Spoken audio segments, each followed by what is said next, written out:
81 years old, and I still feel the air in that room when he stood up.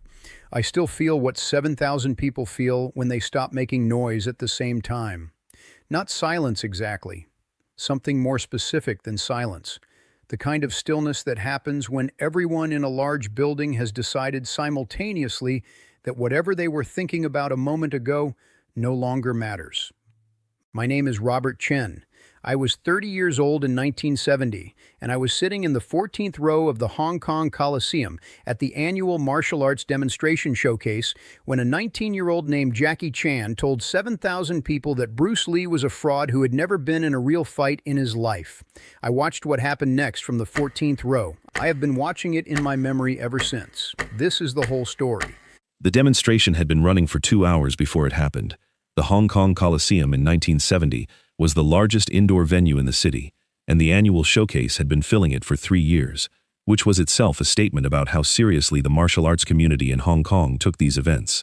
7,000 people did not come to watch amateurs demonstrate forms. They came because the showcase brought serious practitioners from every major discipline in the region together in one building for one evening, and because serious practitioners, demonstrating seriously at that density, produced something that you could not experience anywhere else. The card that year was genuinely extraordinary. Wing Chun masters from 3 different lineages, judo champions from the regional circuit, a Muay Thai demonstration team that had come across from Thailand and that produced the kind of floor work that made people in the first rows lean back involuntarily, Taekwondo practitioners from Korea, Wushu artists whose forms drew the specific sustained applause of people who recognize that what they are watching has taken many years to produce. I had been attending the showcase for 2 years, and I understood by then that the best way to experience it was from slightly back in the seating, where you could see the full floor rather than just the portion closest to your section. The 14th row was exactly right. I could see everything. I was also sitting, though I did not know it at the time, 11 rows behind Bruce Lee. He had come in during the judo demonstration, which meant he had been there for nearly an hour before I noticed him. He came in the way he apparently came into most public places in that period, without announcement, without anything that drew attention, finding a seat and settling into it with the specific quality of someone who came to watch and not to be watched. He was dressed simply. He had the look of a man at a gathering of things he cared about, alert and present in a different way from the people around him who were enjoying the evening from the outside. I recognized him when he turned his head to say something to the person next to him, and I caught his profile. I would say that I kept it to myself, because I understood he wanted privacy, which is true, but also because I was not entirely certain it was him, and I did not want to make a scene based on a resemblance. It was him. I became certain about 20 minutes later when the Wing Chun demonstration began, and I watched the quality of his attention change, the specific increased focus of someone who is watching something that connects directly to the deepest part of their own training.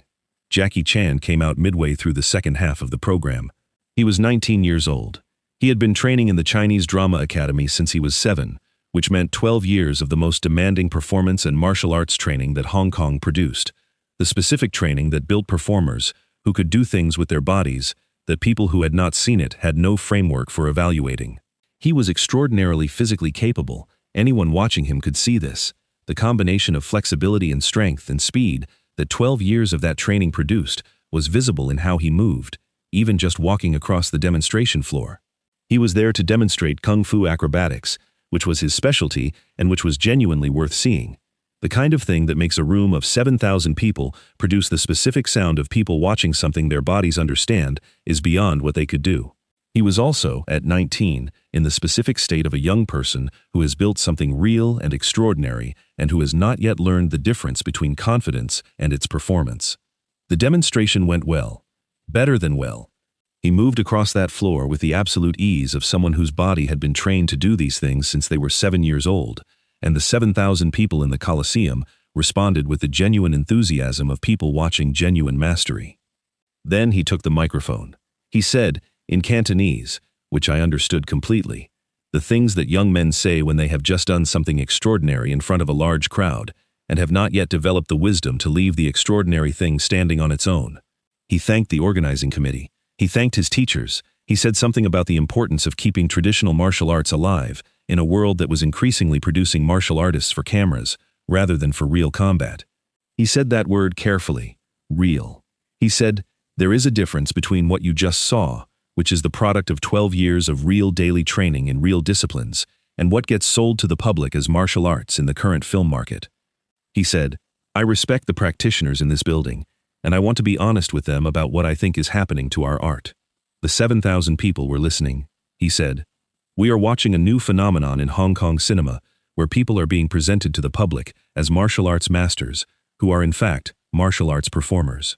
There is a difference. A performer learns to make something look real. A martial artist makes it real. The camera cannot tell the difference, but a practitioner can. He said, I have trained with people who have worked with the most famous martial arts film star working right now.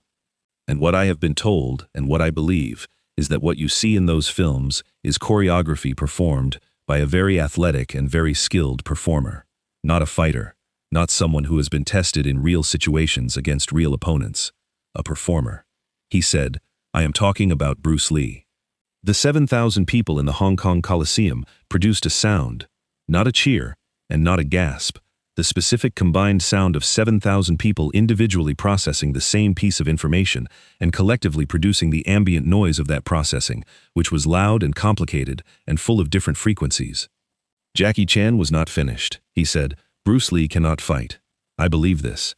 I have spoken to people who know him, who have trained with him, who have been in rooms with him when the cameras were off. What they describe is someone who is extraordinarily skilled at performing martial arts for film.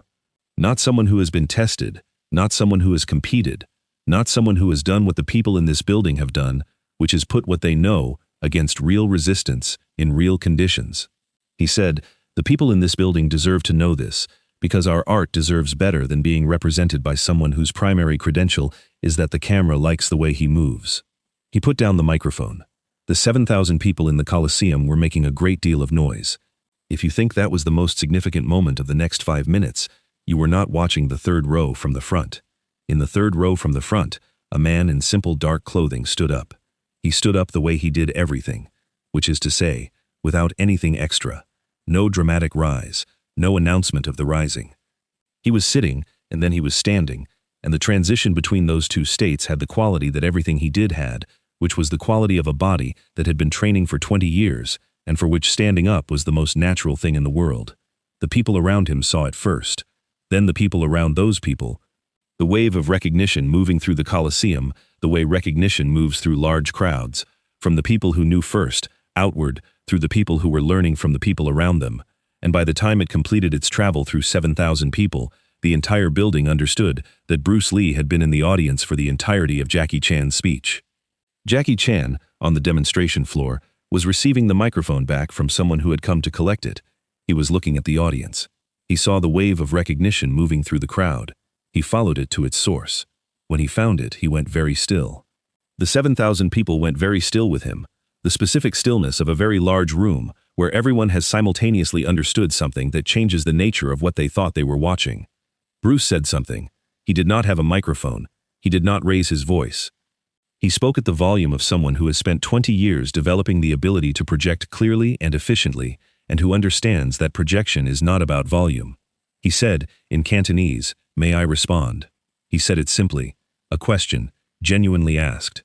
Jackie Chan had not moved from his position on the demonstration floor. The organizing committee official who was near the edge of the floor looked at the platform and looked at Bruce and looked at his clipboard with the expression of someone whose evening has exceeded every scenario he prepared for and who is deciding very quickly what his job requires of him in this moment. He handed his microphone to a runner who carried it to Bruce. Bruce took it. He said, "Thank you." He said it to the runner, not to the crowd. The specific directness of someone who thanks the person who handed them something rather than the room that was watching the handing. He said to the crowd, "I want to respond to what was said, not because I'm upset by it, because it was said in front of 7,000 practitioners who will carry what they heard tonight back to their schools and their students, and those practitioners deserve the accurate version." The Coliseum was completely silent. He looked at Jackie Chan. He said, "You're 19 years old." He said it without mockery, as a statement of what was true. He said, "I know what 19 looks like because I was 19 once, and I had the same certainty about what I knew that you have right now. The certainty is one of the good things about 19. The things it's certain about are sometimes the problem." Jackie Chan said nothing. He was looking at Bruce with the expression of someone who has said something and is now in the room with the person they said it about and is working out what that means for how the next few minutes go. Bruce said, "You said I cannot fight. You said I'm a performer and not a fighter. You said your sources told you this." He said, "I want to ask you some questions. In front of these 7,000 people, the same people who heard the claims. I think that's fair." Jackie Chan said, and his voice carried in the quiet of the Coliseum without a microphone. "Ask them," Bruce said. "Have you watched me train?" Jackie said, "No, but I've spoken to people who..." Bruce said, "The people you spoke to, did they train with me directly?" Jackie said, "They said they knew people who..." Bruce said, "So your information comes from someone who knew someone who may have been in a room with me at some point." Jackie said, "I trust my sources." Bruce said, "I'm not questioning whether you trust them. I'm describing the distance between what they told you and what they know." He said, "There is a difference between a story that has been through 3 people and evidence. In this room, tonight, in front of 7,000 practitioners who understand the difference between hearsay and direct knowledge, I want to establish which one your claim is based on." The Coliseum was very quiet. Bruce said, "You have been training since you were 7, 12 years, in one of the most demanding programs that exists in this city. I know what the Drama Academy produces. I respect what the Drama Academy produces. What you can do with your body is the result of genuine work," he said. "I have been training since I was 13. In Wing Chun, under Ip Man, in Oakland, in Seattle, in Los Angeles, in every context where I could find something worth learning from. I have been building what I've built for 20 years. He said, "The question you raised, whether what I've built has been tested, is a legitimate question. It is the right question. Every serious practitioner should ask it about every claim of capability. You were right to raise it." Jackie Chan looked at him. The expression on his face had shifted. Not dramatically. The specific small shift of someone who has heard something they did not expect to hear. Bruce said, "Where you went wrong was in answering the question before you had evidence." He said, "You raised the right question. You reached the wrong answer based on information that was 3 people away from direct knowledge. And you stated the answer as fact to 7,000 people who came here to learn things that are true." He said, "That's the problem. Not that you raised the question. That's the right impulse for a serious practitioner. The problem is the certainty you brought to an answer you hadn't earned." If you think that was the most significant moment in that exchange, what Bruce said 30 seconds later made everything that had come before it look like the opening. He said, "I want to make an offer." The Coliseum produced a sound. He said, "You said I cannot fight. I want to give you the opportunity to test that claim directly. Not through people who knew people, directly." He said, "Not here, not in front of 7,000 people, not as a performance, somewhere tomorrow morning, you and me. No cameras, no audience, no event. 2 practitioners finding out what is actually true." He said, "If your claim is accurate, you will know it from direct experience. If it is not accurate, you will know that too." He said, "That's how claims are tested, not through sources, through contact." Jackie Chan stood on the demonstration floor of the Hong Kong Coliseum and looked at Bruce Lee standing in the 14th row of the audience and did not immediately respond. The 7,000 people in the building were doing the collective thing that 7,000 people do when they have been in the presence of something that exceeded what they came expecting to experience, which was nothing. They were making no noise and producing no movement, and attending with the complete focus of people who understand that this is the moment. Jackie said quietly, at a volume that carried in the Coliseum's silence, "I accept." The 7,000 people responded, not a cheer, the specific sustained sound of a large crowd expressing something more complex than approval, the sound of people who have watched something honest happen and are responding to the honesty. Bruce nodded once. He handed the microphone back to the runner. He sat down. The organizing committee official came to the center of the floor and said something into his microphone about the demonstration continuing and thanked both participants for their honesty and said that the showcase had always been a place for honest conversation about the art. The demonstrations continued. 3 more groups performed. They were genuinely good. The Coliseum paid attention to them with the respectful attention of an audience that had not forgotten what had preceded them, but was capable of being present for what was happening now. I did not leave when the event ended. I stayed in the 14th row until the building had thinned enough that I could see the floor clearly, and I watched what happened between the demonstration floor and the exit. Jackie Chan was standing with 2 of the other practitioners who had demonstrated that evening. He was talking to them. His body language was different from what it had been when he was at the microphone. Bruce walked past them toward the exit. Jackie said something. Bruce stopped. They talked for about 4 minutes. I was too far away to hear what was said. What I could see was the quality of the conversation, which was the quality of two people having a real exchange, rather than a social one. The specific quality of people who are saying things to each other that they mean. At one point, Jackie said something and Bruce listened and said something back, and then Jackie nodded, the slow nod of someone receiving something they hadn't heard before. At the end of the 4 minutes, Bruce said something, and Jackie nodded again, and Bruce walked toward the exit. Jackie stood where he was for a moment. Then he went back to the people he had been talking to. I found out what happened the following morning through a friend who was connected to the organization that ran the Coliseum events. He told me that 2 people had come to the Dragon Hall training space at 7 in the morning, one of whom he recognized and one of whom he had not been told to expect. They had trained together for 2 hours. He said he had watched for about 20 minutes through the window of the observation room before someone from the hall asked him to give them privacy. He said he had watched 20 minutes, and the 20 minutes had been enough. He said, "I've been watching serious practitioners work for 15 years. What I watched in that 20 minutes was the most complete and the most unequal 20 minutes of technical work I have ever seen. Not violent, not a fight. One person teaching and one person receiving, and the person teaching was operating at a level that the person receiving had no framework for yet." He said Jackie Chan is extraordinary. What he can do is genuinely extraordinary. And he was watching what was being shown to him, the way someone watches something they have no category for yet. He said, "I don't know what I expected. I didn't expect what I saw." I asked him what he saw. He said, "I saw someone who needed to have something explained to them about what they had said the night before, and I saw someone who was doing the explaining as gently and completely as if it was the most important lesson they had taught in a long time." What happened after that morning is what I think about most. Jackie Chan became, over the following decades, one of the most famous names in film and martial arts in the world. What he built is documented and undeniable and genuinely extraordinary. He spoke about Bruce Lee throughout his career, and what he said about Bruce Lee was always consistent with what had happened after that evening. He said, in an interview I read years later, "I was 19 years old, and I said something on a stage that I believed because I had been told it by people I trusted. And then I was corrected in front of 7,000 people, and the correction was not cruel, and it was not designed to humiliate me, it was designed to give me information I didn't have." He said, "The morning after the Coliseum, I went to a training space because I had made an offer, and I keep my word. And what happened in that space is something I have thought about every year since." He said, "I understood by the end of that morning that I had said something in public that was wrong about the most important part, not about everything, about the most important part. And that understanding cost me something, and gave me something at the same time." He said, "What it cost me was the certainty I had at 19, which is both a loss and not a loss."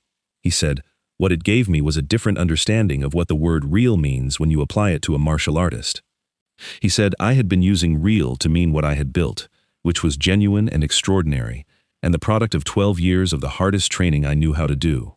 I was using real to mean tested, in the way I had been tested." He said, "What I found out that morning was that real has more than one form. And the form I had not encountered yet was something different from what I had built, not better in the way I was thinking about it, different, more complete in a specific direction that I had not gone." He said, "I learned that from someone who had every reason to be angry at me, and who was not angry at all." He said, "I have been thinking about that for 50 years. Bruce Lee died in 1973. He was 32 years old. Jackie Chan was 22 when he heard the news. I am 81 years old.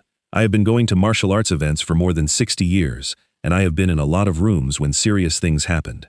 The Hong Kong Coliseum in 1970 is the room I go back to most, not because of the claim that was made. Claims get made. Because of the way the response came. A man stood up from the 14th row and asked to respond, and when he had the microphone, he did not attack what had been said about him. He identified what was right about it and what was wrong about it, and he offered the honest test. He said, "The question you raised is the right question. The answer you reached is wrong. Here is how we find out together. That is the whole thing. That is the whole story. The question is the right question. The answer you reached is wrong. Here is how we find out together. I have been trying to do that in various parts of my life for 50 years. I am not always successful. I am still trying. I was in the 14th row. That is all I have.